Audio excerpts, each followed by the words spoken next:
여러분 환영합니다. 잘 나오셨습니다. 우리 동경 제일 가족 여러분 정말 잘 나오셨습니다. 오늘 하나님께서는 우리들에게 이렇게 말씀하십니다. 택하신 족속이요 왕같은 제사장이요 거룩한 나라요 그의 소유된 백성이니 이제는 하나님의 백성이요 이제는 하나님의 국률로 살 것이다 라고 이렇게 말씀하십니다. 제가 신문을 보니까 어떤 조사기관에서 길을 가고 있는 100명한테 이렇게 물어봤어요. 요즘 어떻게 사십니까? 라고 질문을 했는데 100명 중에서 이제 공통적인 대답을 이제 추려서 보니까 첫 번째로 제일 많은 게 이렇게 대답해요. 그냥 그럭저럭 삽니다. 이겁니다. 두 번째로 많은 것이 마지못해 삽니다. 세 번째로 많은 것이 죽지 못해 삽니다. 이겁니다. 여러분은 어떠세요? 요즘 어떻게 사세요? 삶의 의미나 가치가 없는 사람들은 이렇게 대답할 수 있을 것입니다. 그런데 우리는 그럭저럭 삽니다. 마지못해 삽니다. 죽지 못해 삽니다. 이렇게 대답할 수는 없는 거죠. 우리는 달라야 됩니다. 왜 그럴까요? 우리는 예수를 믿는 사람들입니다. 이 자리에 있는 분들 중에서 한 사람도 빠짐없이 공통점은 예수를 믿고 있습니다. 예수를 믿는다는 게 뭘까요? 나를 믿지 않는다는 거죠. 나를 믿지 않는다는 건 뭐냐? 아버지 하나님의 은혜대로 살아가는 거죠. 내 실력, 내 능력 그것만 가지고 살아가는 사람들이 아니죠. 우리들은 하나님이 도와주셔서 하나님의 은혜로 살아가는 사람들이기 때문에 뭔가 좀 달라야 됩니다. 요즘 여러분 어떻게 사십니까? 마음챙김 학습의 힘, 좀 책 이름이 영어 책을 번역했기 때문에 조금 어렵습니다. 마음챙김 학습의 힘. 하버드대학교 심리학자 엘렌 박사의 책이에요. 근데 이 사람이 뭘로 유명하냐면 실험을 했어요. 무슨 실험을 했냐면 시계 거꾸로 돌리기 시험이에요. 좀 어렵죠? 시계 거꾸로 돌리기 시험.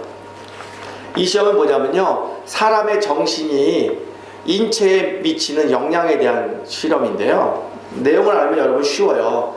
70대 노인 8명을 선발해서 이제 밀폐된 공간에다가 두고 그분들에게 미션을 두 가지를 줍니다.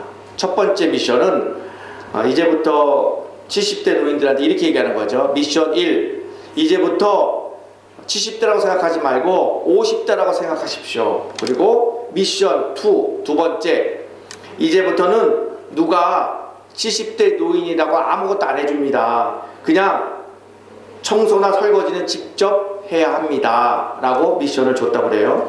그러고 나서 이 노인들이 처음에는 불평을 많이 하죠. 내 나이가 몇 살인데 이걸 합니까? 라고 집에 갈 겁니다. 다 불평을 하는데 이분들이 일주일이 지나고 나서 신비로운 일이 생긴 거죠.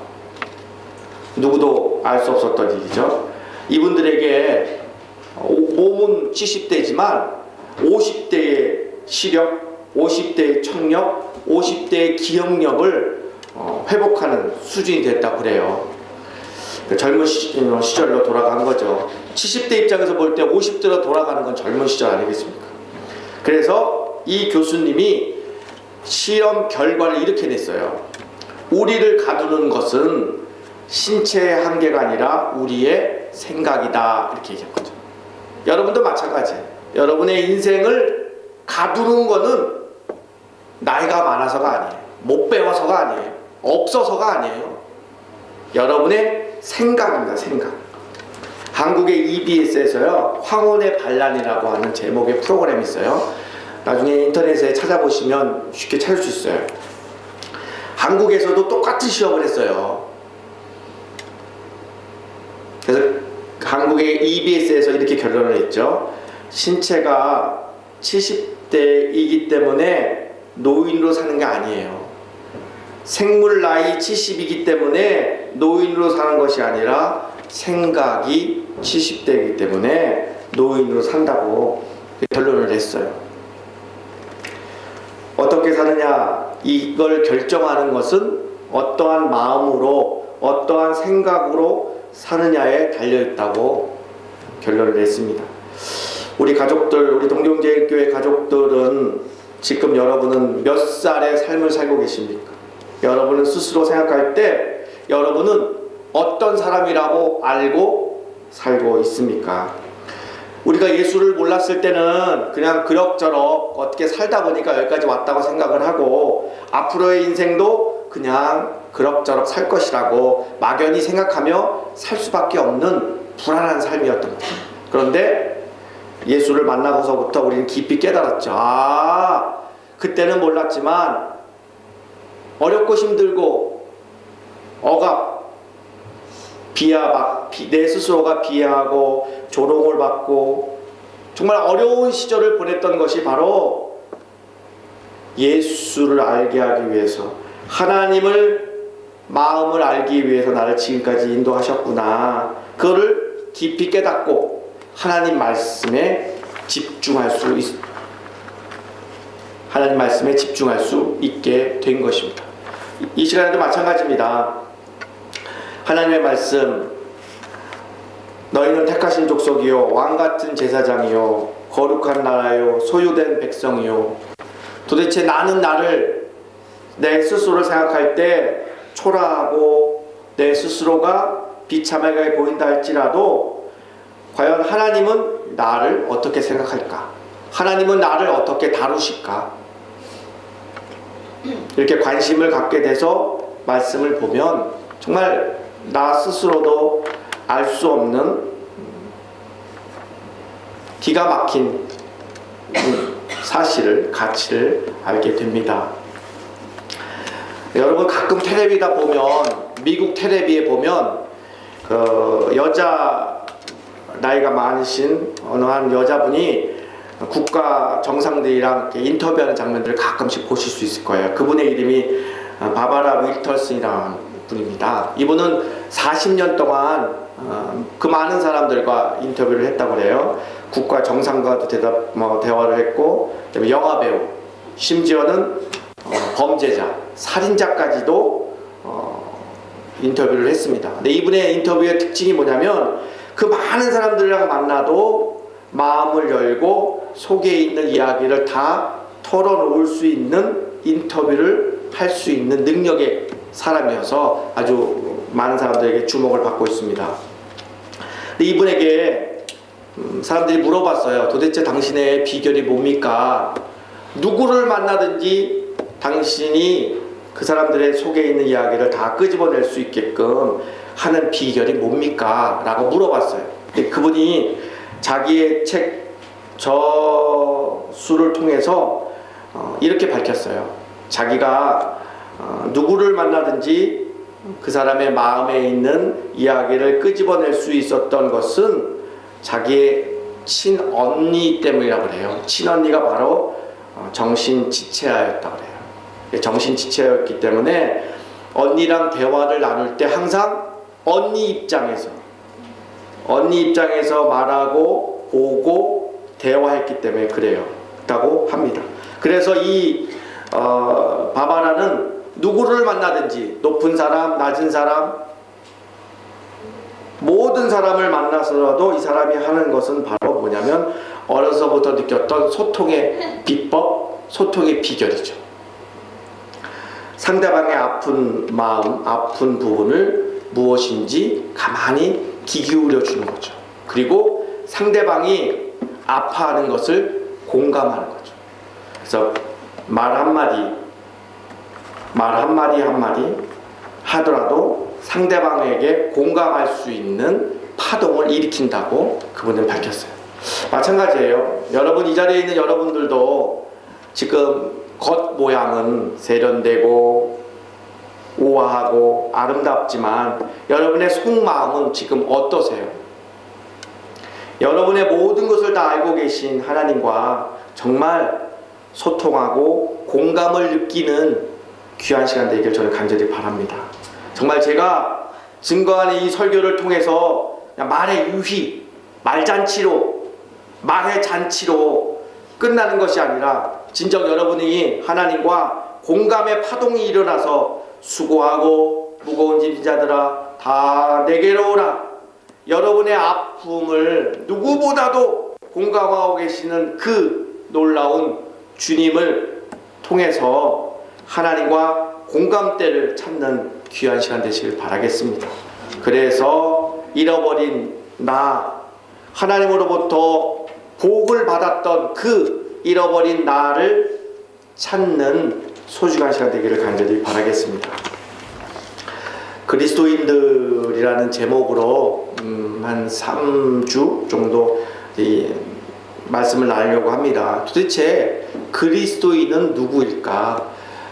원래 안디옥 동네에서, 안디옥 마을에서 예수를 믿는 사람의 별명을 그리스도인이라고 해서 거기서 유래가 된 겁니다.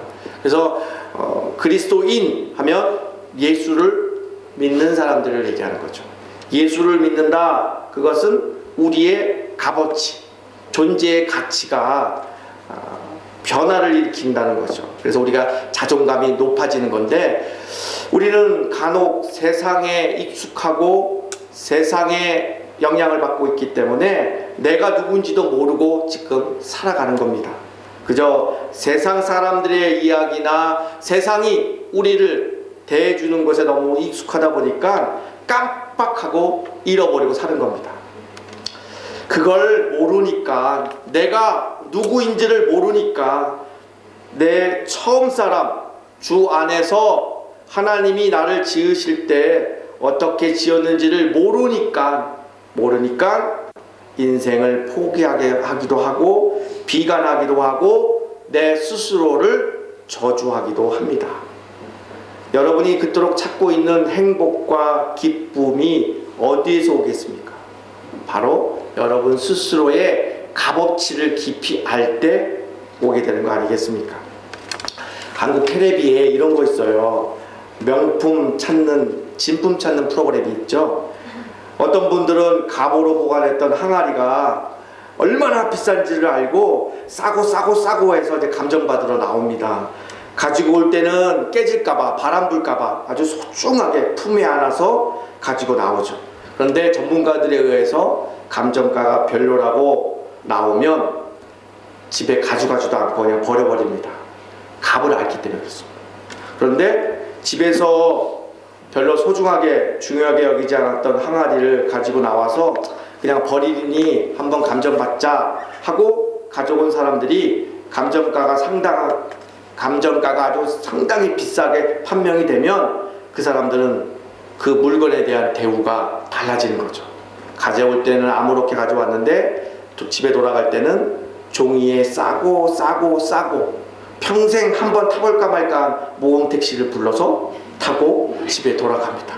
왜 그럴까요? 그 값을 알았기 때문에. 여러분 스스로의 값을 아십니까? 주 안에서 예수를 믿고 있는 여러분 스스로는 여러분의 값을 아십니까? 만약 여러분이 여러분 스스로 주 안에서 값어치를 알게 된다면 여러분 스스로는 여러분 스스로를 그렇게 미워하지 않을 겁니다. 여러분 스스로를 그렇게 저주하며 살지 않을 겁니다. 여러분이 왜 그리스도를 믿고 난 이후에 여러분의 몸값이, 인생의 값어치가 왜 이렇게 소중하고 비싸졌는지 여러분 아십니까? 첫 번째는요, 여러분 안에 가치가 있기 때문에 그렇습니다. 가치. 물건이나 사람이나 가치가 있으면 아주 소중하게 대우를 받아요. 여러분이 별로 좋아하진 않겠지만 세상 사람들은 금은 보석을 좋아하잖아요. 여러분 하나도 안 좋아하시잖아요. 금은 보석이 왜 대우를 받습니까? 비싸기 때문에 그렇죠. 가치가 있기 때문에 그런 거죠. 잃어버릴까봐 금은 보석 꽁꽁 숨겨놓잖아요. 본인도 너무 잘 숨겨놔서 본인도 어디에 숨겨놓는지 나중에 잊어버립니다. 그만큼 소중하게 여기는 거죠. 사람도 마찬가지예요. 사람도 왜 소중히 여기냐면 그 가치가 있기 때문에 그렇죠. 가치가. 회사에서도 정리해고 할 때 그 순위가 뭐겠습니까? 가치 아니겠습니까? 가치. 여러분들이 한 사람 한 사람이 가치가 있다. 왜 그렇겠어요? 하나님이 여러분을 택하셨는데 택하신 족속이요 이렇게 말씀하시잖아요. 바로 여러분들은 예수 그리스도의 엄청난 대가를 치루어서 여러분을 택했기 때문에 그렇습니다. 공짜가 아니죠. 싸구려가 아니라는 거죠. 우리는 도저히 감당할 수 없어요. 받아들일 수 없을 만큼 너무너무 엄청난 대가를 치르고 여러분을 택하신 거죠. 예수의 십자가. 예수의 십자가의 고난의 그 어마어마한 고난의 대가를 치르고 여러분을 택하셔서 뽑으신 거죠. 그렇기 때문에 여러분에게는 가치가 있는 겁니다. 여러분 스스로는 한 일은 사실 없어요.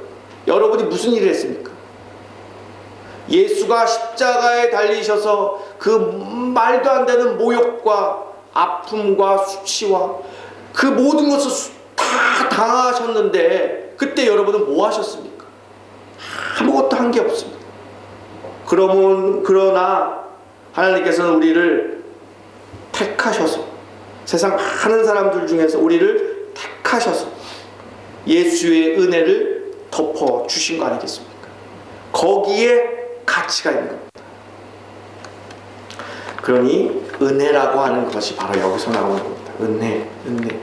그래서 우리는 예수의 가치를 갖고 있기 때문에 함부로 말할 수 없습니다. 예수의 가치가 있기 때문에 함부로 처신할 수가 없는 거죠. 우리는 그것을 알고 내 자신을 바라봐야 합니다. 두 번째, 우리가 이렇게 왜 소중하냐? 쓰임새가 있기 때문에 그렇습니다. 하나님의 소유입니다. 자동차가 현대인들한테 참 소중하잖아요. 자동차가 왜 이렇게 비싸요? 쓰임새가 있기 때문에 그렇습니다. 비행기가 비싸잖아요. 비행기 한 대 얼마입니까?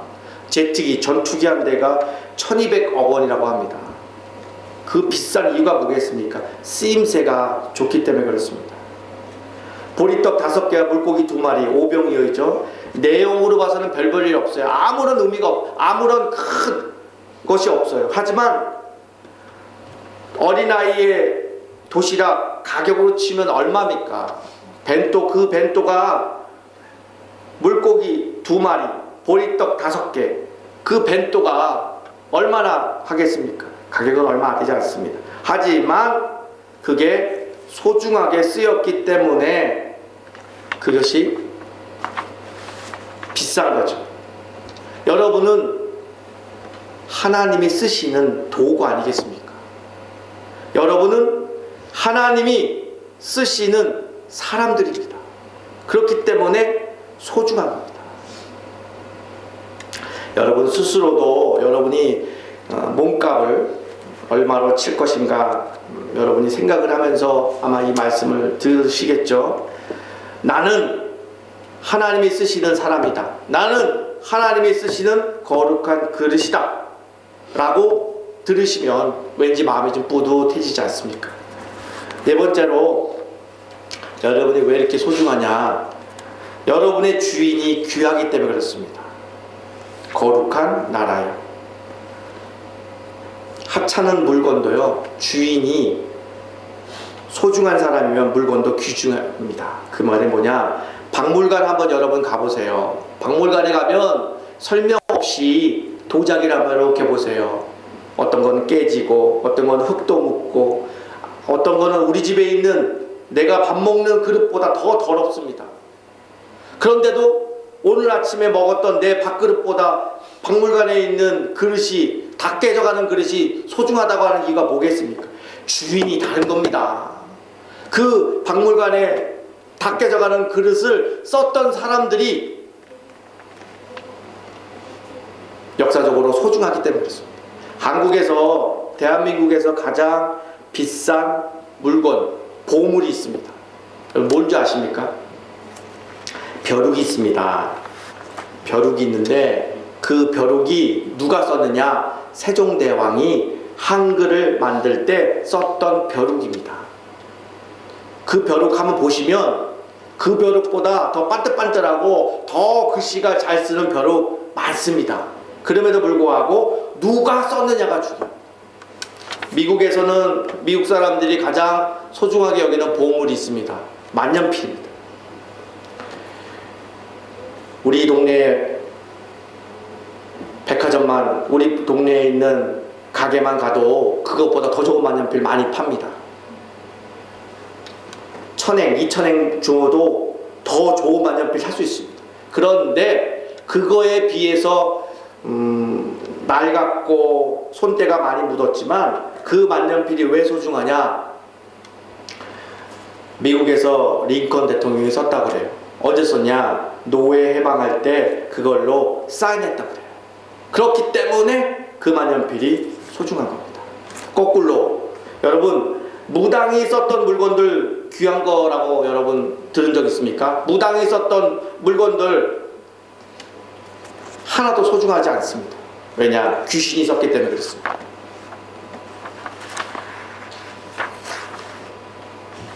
이 세상 사람들이 썼던 물건들 중에서 가장 소중한 것, 그 중에서도 가장 소중한 것은 바로 여러분들인 거죠. 왜냐? 여러분의 주인은 여러분이 아니라 하나님이기 때문에 그렇습니다. 예수를 믿는다, 나를 믿지 않는다는 거죠. 내 주인은 하나님이십니다. 그거죠.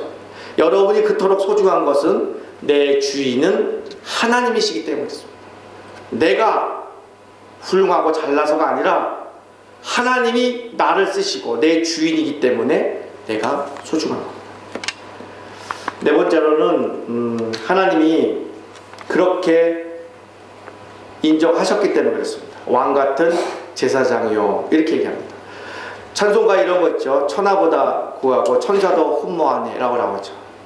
천사도, 사실은 천사가 하나님 곁에 있는 존재 아니겠습니까? 하지만 천사도 영광된 존재지만 천사도 우리를 흠모한다고 해요. 언제?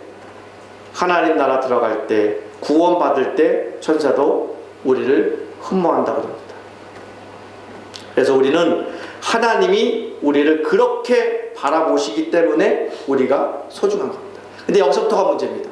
그럼 하나님이 이렇도록 이것저것 다 설명을 해주시고 다 이렇게 친절하게 말씀까지 해주셔서 내 인생이 이렇게 소중하고 귀하다는 걸 알았는데 나는 왜 그럽니까? 라고 반문할 수 있습니다.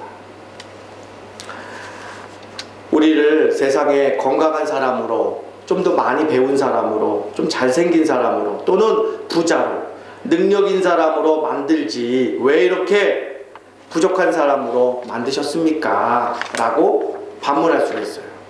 그리고 또 그렇게 오해를 할 수 있어요. 오해하다 보면 스스로 비관하게 되는 거죠. 사람은 완벽하고 풍부하고 잘 생겨야 능력이 있는 것이 아니라는 것을 하나님을 모르는 사람도 그걸 알고 있습니다. 지난번 제가 말씀드린 것처럼 조지 에일런트라고 하는 하버드 대학교 정신과 교수가 이런 조사를 했어요. 그래서 리포트를 발표를 했는데, 여러분 수재, 머리가 뛰어난 사람 286명을 72년 동안 삶을 조사했는데 처음에는 이 사람들이 인생이 잘 풀리고 잘 나가요. 그러다가 47세를 기점으로 해서 이 사람들 삶에 갈등이 생기고 다른 사람들과 부딪히고 충돌이 일어나서 알코올하고 마약하고 그러더니 이 사람들이 일찍 사망하더라라는 통계를 냈다고 제가 말씀을 드렸습니다. 그런데 반해서 평범한 사람들은 한결같이 평안하고 건강한 삶을 살고 장수했다고 제가 말씀을 드렸습니다.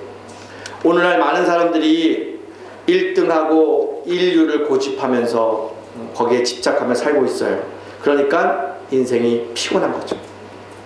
정말 하나님을 경외하고 하나님의 말씀을 깊이 깨달으면 뭐가 보이냐면 사람들을 감동시키고 세상을 변화시킬 수 있는 힘이 바로 뭐냐? 그건 따로 있는 거죠. 사람은 항상 건강한 것만이 은혜가 아니에요. 사람은 때로 아픈 것이 그 사람에게 은혜가 될 수가 있는 거죠. 넉넉하고 풍부한 것만이 하나님의 복이 아니에요. 때로는 부족한 것도 하나님의 은혜가 될 수가 있는 겁니다. 사람은 완벽한 걸 추구하는 병 아닌 병이 있어요. 그런데 하나님께서는 세상에서 완벽한 사람만 사용하시는 것이 아니에요. 오히려 하나님은 좀 부족하다, 미완성, 부족한 사람들 들어서 사용하십니다. 우리가 많은 사람들에게 간증하고 우리 교인들에게도 많이 간증하지만 하나님 언제 만나셨어요? 예, 아팠을 때, 부족했을 때 하나님 만났어요. 이렇게 고백들 하고 있습니다. 사실 하나님은 사람들을 쓸 때 완벽한 사람보다는 뭔가 하자가 있는 사람들을 골라 하나님께서 쓰시는 걸 우리가 많이 보게 됩니다. 세상 사람들은 어디에 관심이 있냐면 엘리트, 미인 이런 거를 자꾸 사람들은 추구를 해요. 그리고 또 그렇게 되려고 그래요. 그러니까 그 사람들의 인생은 너무 피곤한 거죠. 더 예뻐지려고 자꾸 갈증을 느끼고 거기에 시달리다 보니까 사람들이 만족이 없는 거죠. 엘리트가 되기 위해서 1등을 유지하기 위해서 많은 사람들이 수단과 방법을 가리지 않고 몸부림을 칩니다. 그래서 그 인생이 피곤하고 다른 사람들과 자꾸 충돌을 일으키면서 사는 거죠. 여러분 잘 생각해 보세요. 12제자를 생각해 보세요. 12제자는 그 시대에 뒤떨어져 있던 사람들이에요. 사도 바울 생각해 보세요. 사도 바울은 앞이 잘 안 보였어요. 그리고 몸도 작았어요. 그리고 말을 못했어요. 언변이 어눌했어요. 오죽했으면 사도 바울은 설교보다는 글을 쓰는 것을 썼습니다. 오늘 우리가 알아야 될 거는 뭔가 좀 풍부하고 완벽하고 건강하고 이게 최고가 아니라는 것을 우리는 깊이 깨닫는 거죠. 하나님이 부르시는 사람들을 자세히 이렇게 보면 뭔가 부족하고 없는 사람들을 하나님이 부르셔서 뭔가 하나님의 큰 일을 하는 거죠. 그래서 세상을 변화시키는 힘은 따로 있다는 거죠. 제가 이 시간에 어떤 한 사람을 소개하려고 합니다. 여러분 앞으로 많이 듣겠지만 서서평이라는 사람, 눈치채셨겠지만 외국 사람입니다. 엘리자베스 쉐핑이라는 사람이에요. 이분은 1880년에서 1934년까지 사셨던 분입니다. 이분은 독일에서 태어나갔고 미국에서 공부하셨다가 다시 32세 나이에 조선의 선교사로 파송받은 사람입니다. 이분은 전남 광주 기독병원에서 22년 동안 간호사로 일했던 분이세요. 그녀는 가난한 나라 조선에 와서 22년 동안 조선 사람들과 똑같이 보리밥에 된장국 먹고 고무신 신고 살았던 사람입니다.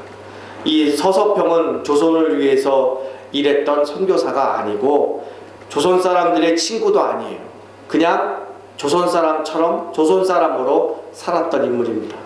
그녀는 조선에 선교사로 왔지만 선교사로서 있는 사람, 있는 나라, 미국에서 온 선교사라고 없는 나라의 조선 사람들 위해 군림하지 않았던 인물입니다. 오히려 누릴 수 있는 권리를 포기하고 조선 사람들을 진심으로 섬겼던 분입니다.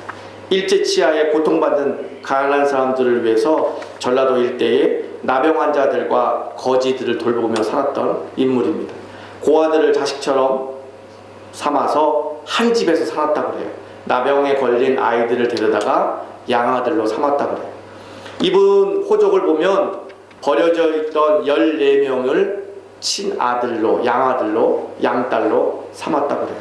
그리고 남편에게 매맞아 쫓겨가서 갈 데 없는 여자들 38명을 데려다가 집에다가 키웠다고 그래요. 같이 살았다고 합니다. 서서평 이 선교사는 1년에 한 100일 정도를 나귀를 타고 전라도나 제주도까지 전도여행 다니면서 병자들을 돌보고 여자들을, 특히 여자들을 많이 교육시켰다고 해요. 그분의 쓴 일기 중에 이런 내용이 나옵니다. 한 달에 500명의 여자들을 만났다. 한 사람도 멀쩡한 사람이 없다. 굶주려 있거나 병들어 있거나 매 맞았거나 남편의 매 맞아 집에 쫓겨가거나 또는 다른 고통으로 있다. 그녀가 활동했던 그 시기 조선은 정말 어렵고 힘든 시기였습니다. 그 시기에 그녀는 조선에 가서 이름 없이 살아가는 그 여인들, 큰 년이, 작은 년이, 개똥, 어멈, 부엌대기 이렇게 하찮게 역임을 받았던 그 여인들에게 이 이름을 일일이 지어주면서 자존감을 실려주곤 했다고 합니다. 그렇게 살았던 이 여인, 서서평 이 여인은 자신 스스로를 돌보지 않았기 때문에 몸이 약해서 만성 풍토병, 그리고 과로, 영양실조로 54세에 숨을 거둡니다. 그녀가 남긴 것은 담요 반장, 동전 7전, 강냉이 가루 2컵 뿐이었다고 합니다. 그녀가 남겼던 담요 반장도 죽기 일보 직전에 필요한 거지에게 반을 잘라서 주었다고 합니다. 그녀의 시신도 유언에 따라서 의학 연구용으로 기증했다고 합니다.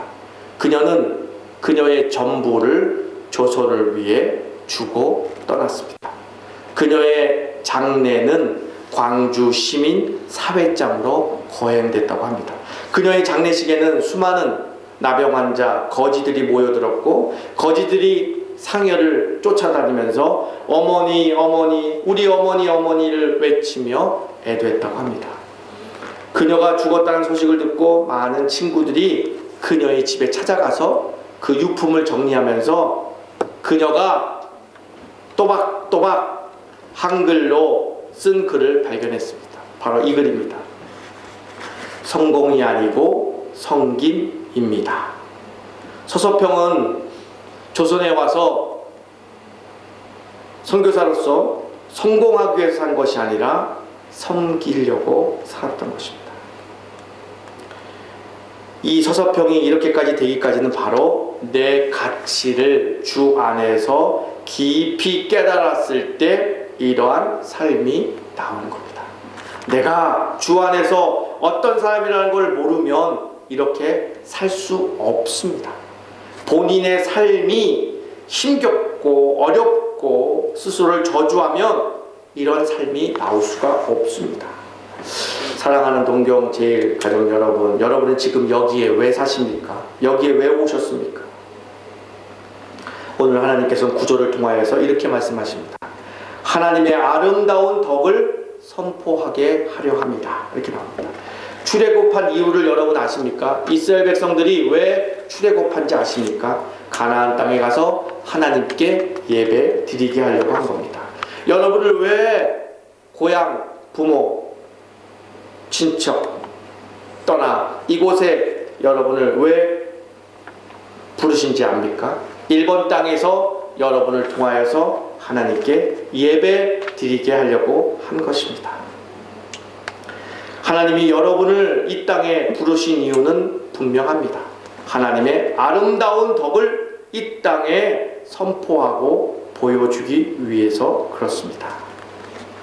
여러분을 통해서 하나님의 구원의 역사를 이루시고 살아계신 하나님을 보여주고 하나님의 용서가 나오고 하나님의 긍휼이 이곳에 나타나기 위해서 여러분을 불러주셨습니다.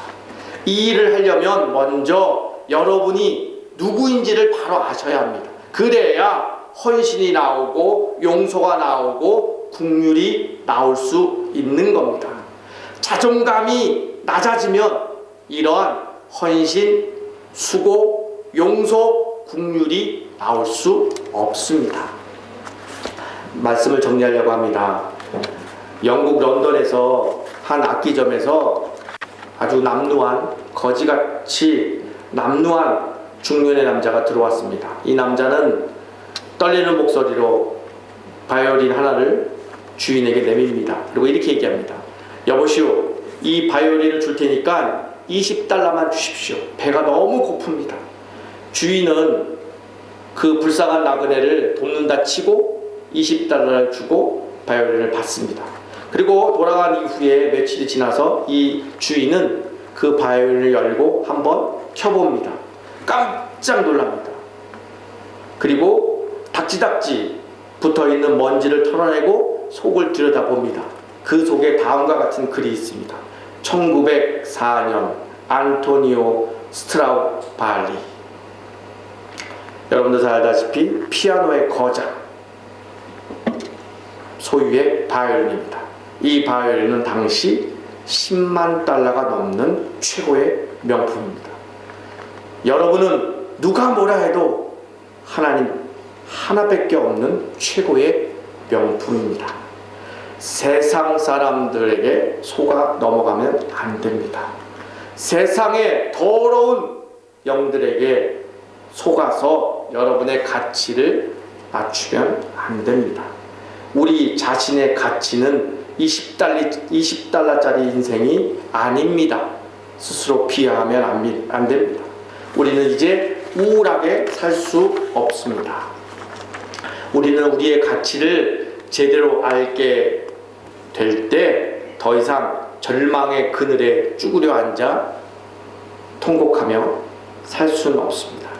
세상의 염려와 불안이 여러분을 짓누른다 할지라도 이 시간 가슴을 피고 하나님의 말씀을 경청하십시오.